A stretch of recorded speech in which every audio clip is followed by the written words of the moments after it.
ऐ मेरे दोस्त इतनी गुजारिश तुझसे है। ऐ मेरे दोस्त इतनी गुजारिश तुझसे है। अपने काम को इतनी लगन से कर कि आने वाला वक्त तेरा हो जाए, कि आने वाला वक्त तेरा हो जाए। नमस्कार दोस्तों, आप सभी का बहुत बहुत स्वागत है मेरे YouTube चैनल उमंग ज़िंदगी में। आज फिर आई हूँ मैं एक कहानी लेकर जो आपको एक नई सीख देगी, या यूँ कह लो आप अपना काम इस कहानी को सुनकर पूरी ईमानदारी से करोगे।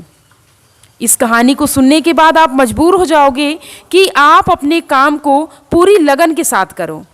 तो आइए जल्दी से इस कहानी की शुरुआत करते हैं।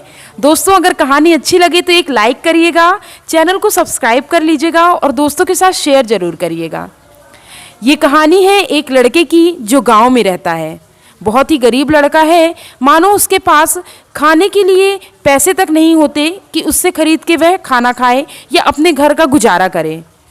वह सोचता है कि यहाँ रहने से मेरा गुजारा नहीं होगा, चलो शहर जाके कुछ पैसे कमाता हूँ और वहाँ से मैं पैसे कमा के गाँव लाऊंगा और हमारा गुजारा अच्छे से हो सकेगा। वह बहुत ईमानदार रहता है और वह शहर में मानो काम ढूंढने लगता है। शहर पहुंचकर वह काम ढूंढने लगता है और कुछ दिनों बाद उसे काम मिल भी जाता है। काम मिलने के बाद वह अपने काम को इतनी लगन से करता है, इतनी ईमानदारी से करता है, 6 महीने उसे काम करते हो जाते हैं। अब उसे अपने घर की बहुत याद आती है। वह सोचता है कि मैं अपने मालिक से कुछ दिनों की छुट्टी मांगता हूँ और अपने गाँव होके आ जाता हूँ। मुझे पूरा विश्वास है कि मेरा मालिक मुझे छुट्टी ज़रूर दे देगा। वह अपने मालिक के पास जाता है लड़का और कहता है कि साहब मुझे कुछ दिनों की छुट्टी चाहिए, मुझे अपने गांव जाना है।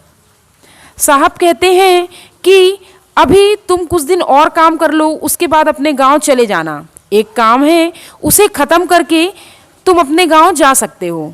वह काम 2 महीने में तुम्हारा ख़त्म हो जाएगा। इसके बाद तुम कुछ दिनों के लिए अपने गांव जाके आ सकते हो। उस लड़के को पहले तो बहुत गुस्सा आया कि बताओ, मैं इतनी मेहनत और लगन से काम करता था, आज मैं छुट्टी मांगा तो मेरे मालिक ने मुझे छुट्टी नहीं दी, बल्कि और काम करने के लिए कहा और उसके बाद छुट्टी देने को कहा।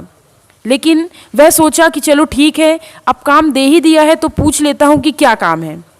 उसने अपने मालिक से पूछा कि अच्छा साहब बताइए कि मुझे क्या काम करना है। मालिक ने कहा तुम्हें एक अच्छा सा घर खरीदना है, जाओ 2 महीने में खूब तलाशो और एक अच्छे से घर का इंतजाम करो, मुझे खरीद कर दो।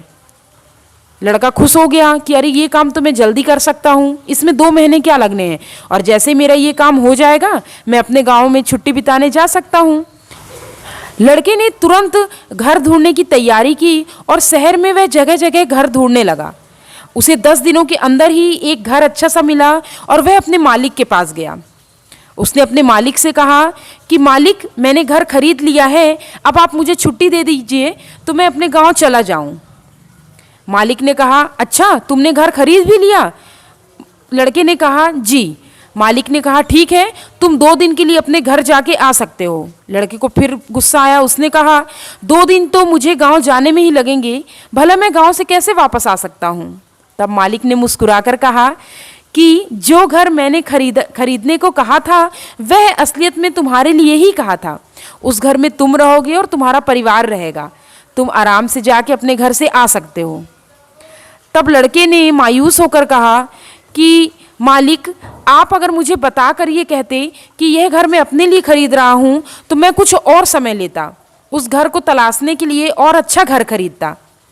तभी मालिक ने कहा यही तो बात है कि तुम्हें पता नहीं था कि यह घर तुम्हारे लिए है और तुमने इसमें जल्दबाजी कर दी। दोस्तों, असलियत में वो मालिक नहीं एक वक्त था जिसने मौका दिया था कि तुम इतने समय में ये काम अच्छे से कर सकते हो।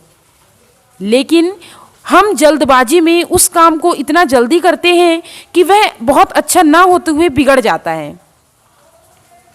ठीक इसी तरह जब आप किसी भी काम को करो तो पूरी लगन, पूरी ईमानदारी के साथ करो। हो सकता है कि जो आने वाला वक्त हो वो आपकी सफलता की सीढ़ी हो। दोस्तों, उम्मीद करती हूँ कि ये कहानी आपको पसंद आई होगी और ये जानकारी दी होगी कि हमें कभी भी हो हड़बड़ी में, जल्दबाजी में कोई काम नहीं करना चाहिए।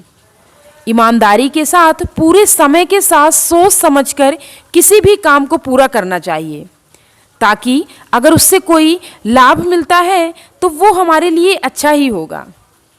मिलती हुई इसी तरह अगली कथा कहानी के साथ। तब तक के लिए जय हिंद, वंदे मातरम।